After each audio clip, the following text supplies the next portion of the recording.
So Jessica and Arlene, what did you think of the training?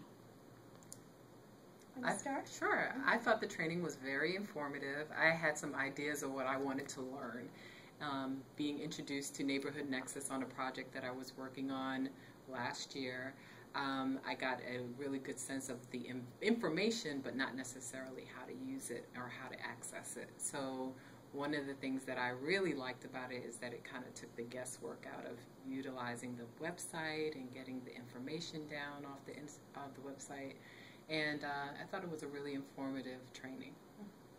Well, I'm glad I came to the training because I learned a lot about Nexus as a tool for helping neighborhoods and groups and people that we work with as consultants and community coaches tell their story. What I would like to see in terms of the training being tweaked is to really provide the training based on the learning level of everyone in the room. This was a pretty large group, they said, in terms of the training. The other is in community work, telling the story, I think, is the most important thing. And then having the information, which is the data collection and all of those tools and instruments that we were introduced to today, is important to help neighborhoods and groups tell their story in a way that makes sense to folks. Sounds great. So tell me, there are a few different components to Neighborhood Nexus.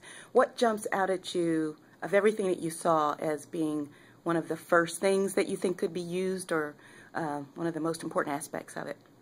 Well, I like the fact that you could look at the regions that they have and kind of compare the different regions on a bunch of different census tract levels, which I thought was really good. I also liked the whole idea around layering the different census tract information so you can kind of understand how different census tracts data affects other parts. So just kind of getting an idea of how things are trended. And that Weaver capability on this Neighborhood Nexus was really amazing to see how things, different aspects of the census tract affect other areas of the census tract. I'm trying to give an example, like we took a look at how education, for instance, in a particular area, the level of education that people have really affect the income levels in a particular area.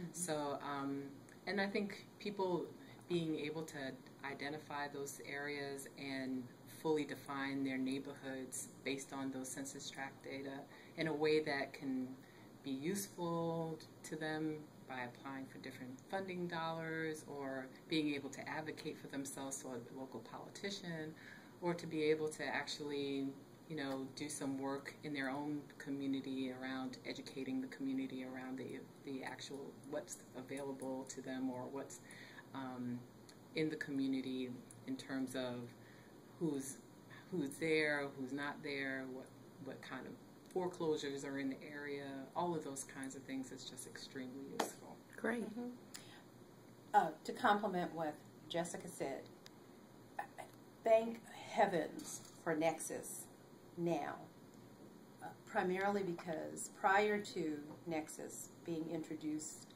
as part of community work and neighborhood work, the census information was the go-to information for most neighborhoods, for most communities, and for many of us as consultants and community coaches. So Nexus makes it's user-friendly, but it also brings that story to the center of the conversation in a way that makes sense. So, for example, the census information is about race, income, gender, how many people in the household. Nexus takes it a step further and looks at through a larger lens and says, okay, so what does 4 people in a household look like? What does that mean for educational and educational attainment and academic performance? What does having 1 car and having 2 or 3 cars as part of your wealth paradigm? What is the health of a community? What does that look like? So it's a user-friendly tool, and it, you know, when I go on the U.S. Census website, it's overwhelming. So you spend a lot of time navigating that system, trying to pull out information or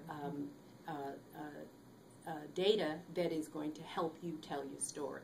Nexus helps you to do that in a user-friendly way. Now, using it requires some practice and some application, so that would be the next step.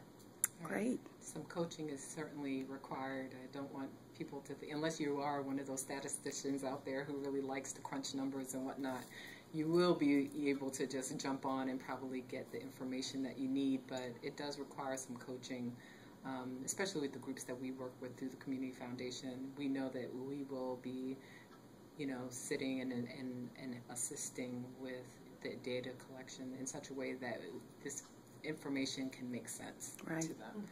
Well, thank you for your frank feedback, because that's what we need in order to continue to evolve it. Do me a favor, though. Will you go on and register, sign on to Neighborhood Corner, and come up with a story, or help someone come up with a story to upload? Oh, Pretty absolutely. quickly? I'm going to tell Absolutely. the story of my small neighborhood in my So am I, too. Yeah. Okay, Because great. it's an interesting story. It's a story about living in harmony with nature that used to live there, and those of us who've taken over now. Well, thank you. I'll be looking forward to that. Okay. Bye-bye. Bye.